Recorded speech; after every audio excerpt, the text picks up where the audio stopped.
Coming to you live from deep in the heart of Texas, it's Midweek Marketing with your host, Timothy Black. Each week, Tim will be diving into what it takes to market successfully online, SEO, design, affiliate marketing, and more. And now, here's your host, Timothy Black.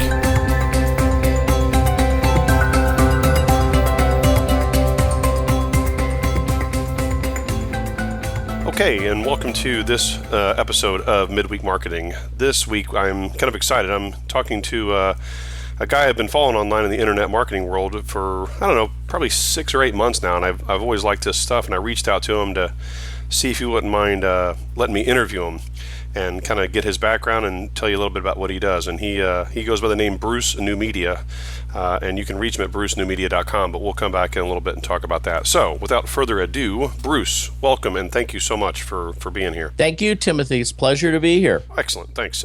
So maybe talk to us a little bit about your background and how you got into internet marketing and kind of moved into, I guess that's a few questions, but just your background and how you got into internet marketing. Okay, some of the people listening may know if they're already in this space, but just to be brief, I was working in the corporate world in the late 80s all the way up to 1990, and in 1990 I had a parting of the ways. I was anxious to leave anyways, like a lot of people probably listening to this. You get fed up with a job. I don't care what they pay you, and at the time they paid me a lot, and I was still, I would say, miserable. So I looked at different things to do, and I had seen all these businesses in my area, and I'm the type of guy that would always think, wow, they're doing this wrong. They should do this. I could show them how to make twice the money doing blank.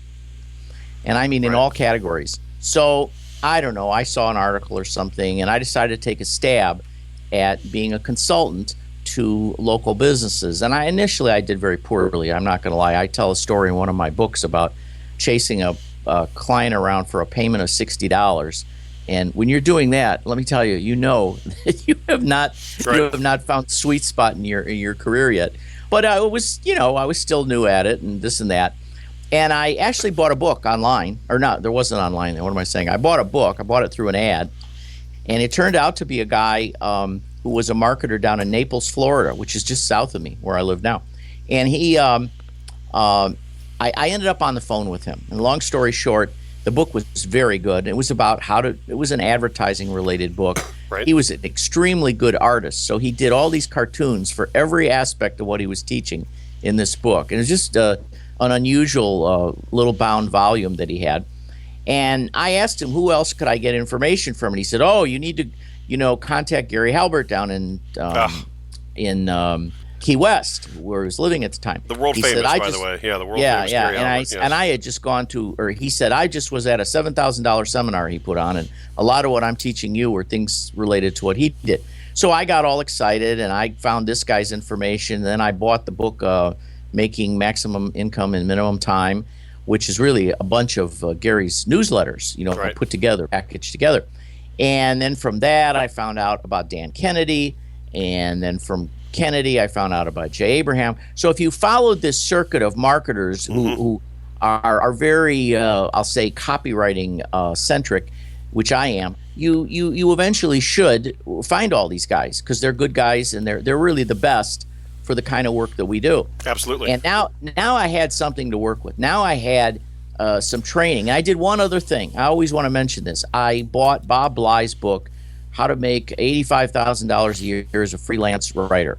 And but with that information and some information from these fellas, my career improved, no doubt about it. Right. I still did a lot of things wrong, but I worked at it, and I developed a nice client list, and I hit some really clients that turned out to be big clients. I wasn't so much going after big clients, but I got fortunate in that some of the ones I worked with grew to a size. In one case, I started with one little store and became friendly with the owner, and he ended up with 3 stores, but he got me into the franchise, and then I had 65 stores to do the advertising for. So a small little acorn, grew into a huge tree. It was phenomenal. That's a great lesson, by the way. You start small and do good, and it blows. Yeah, that's a great lesson. I got better at understanding who was more likely to grow versus somebody who was never going to grow and couldn't even afford to pay me, which Right. is the kind that I had started with. The chasing $60. Yeah, chasing $60 for some lady running a little used bookstore. So I learned, let's say, the better way to target. I write a lot about targeting and who to find that's really a good client. And yeah, clients that aren't huge now, but have that incredible potential to grow. So I got to, now we're fast forward, computers come into view. I actually, in the early 2000s, right after 9/11, I went to a Gary Halbert seminar and met some of these guys. Wow. Including the copywriter John Carlton, who told me to stop following him around because I was following him into the bathroom. I wanted every chance to talk to him. So I had a good time with that.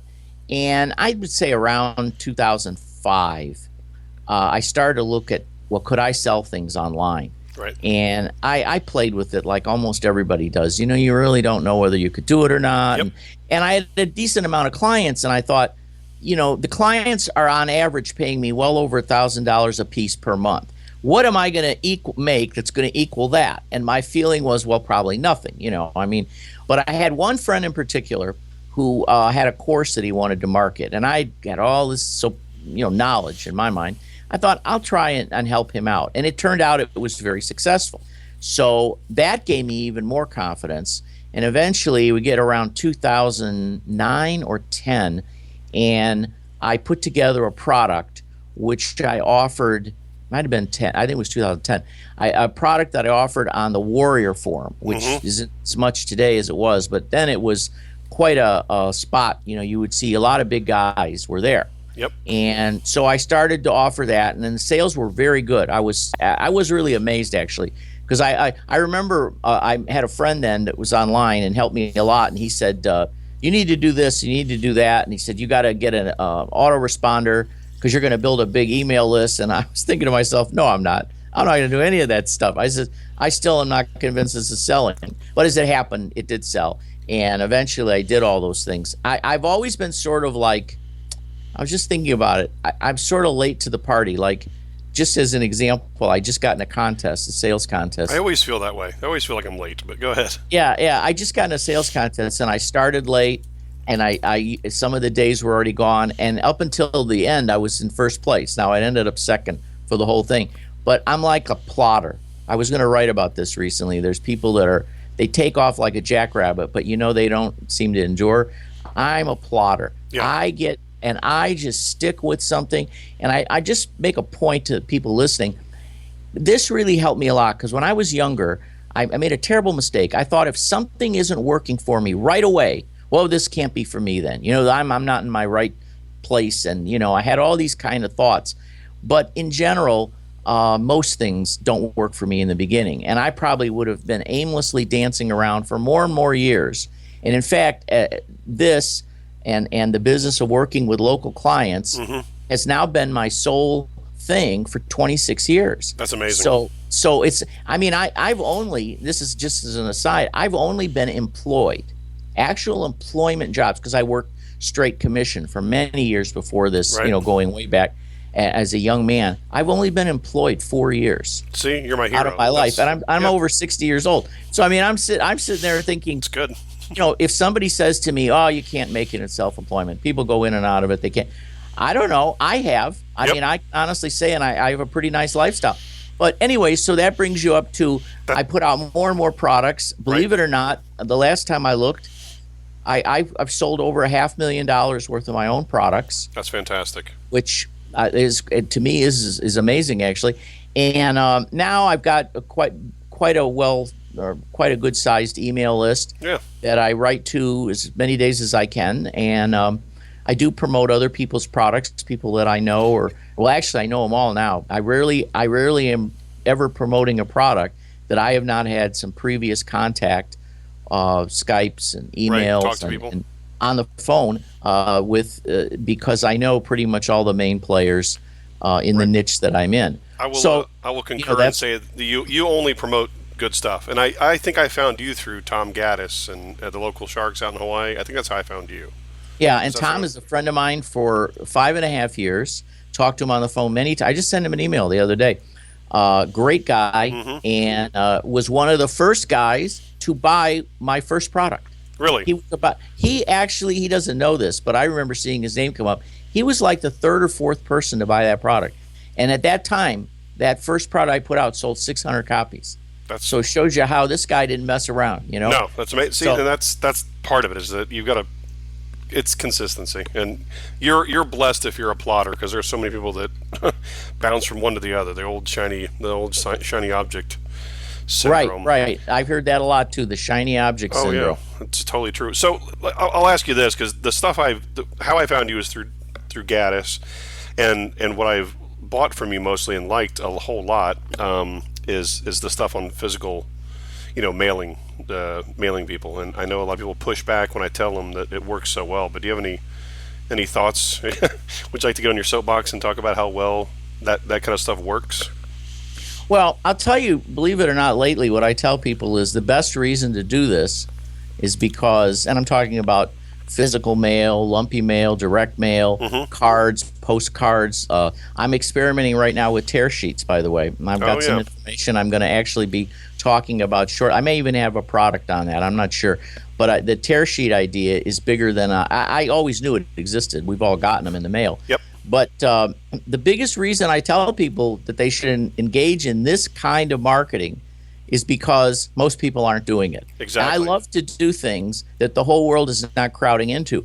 I understand people say, well, it costs money. I got to pay for postage. I got to have stuff printed and all the rest of this. But they're really missing. They're missing the opportunity. Many, many years ago, and I'll say certainly 2 decades ago and earlier, the mailboxes used to be crowded. Yep. There was all kinds of stuff. You really did have a lot of competition, and people in different industries. I mean, it was the primary way outside of newspaper ads to communicate with potential customers. Today, it's much different. You have just as good a likelihood with a direct mail piece as anything, probably better, because there's much less competition. That's exactly right. And to give you some other reasons, the second reason is it is very, very targetable. Now, I know you could say, well, I could target with email, but it's actually harder than to be able to go out, and if I need a list of cosmetic dentists, the practice has been in business more than 10 years, or let's say less than 3 years. Let's do one where they're still building a practice, because that's actually your better shot. Right. And I want them in a certain area geographically. Do you know I can whittle that down to an amazing specific demographic target market? Right. And it's really not going to cost me a lot. People that say that have never done this. They're talking out of their hat. Well, yeah, exactly. Because if you land 1 out of 50, it's all worth it, right? I mean, I've never, and that's a good point. Let's add that to the list. When you use these kind of techniques, remember these techniques were sort of developed to sell tchotchkes and knickknacks through the mail and all kinds of little products. Well, gee, you're selling a $10, $12, $15, $20 product. I'm not selling that. All I need is one good appointment. You get me in to see somebody who's got the kind of budget that I'm looking for. My God, the ROI on that mailing is going to be almost incalculable. That's exactly simply right. because I will get thousands and thousands and thousands of dollars. And I have one client, to just share an example with you. Now, I've talked about this before, and it does go back some years, but it's a good example of one client meeting this client through one piece of mail. All right. And what I did then was I offered to do an ad for him, and he took me up on it. Now, I had other people take me up that nothing ever happened, but I already had the ad prepared anyway. So what skin off my back was it to send this to him? Exactly. And we ended up then having a meeting, and we got along, and one thing led to another. And over a period of 6 years, he paid me $270,000. Now, That's amazing. I'm just telling you. People. I had one guy actually email me a long time. He says, you just pull these figures out of your hat. No, it's actual truth. I actually took the time to figure it out, and it was over 6 years. So it's not like it was $270,000 in a few months. Yeah, but that's $40,000 a year. It's a few grand a month. What a base income that gave me. He was not my only client then.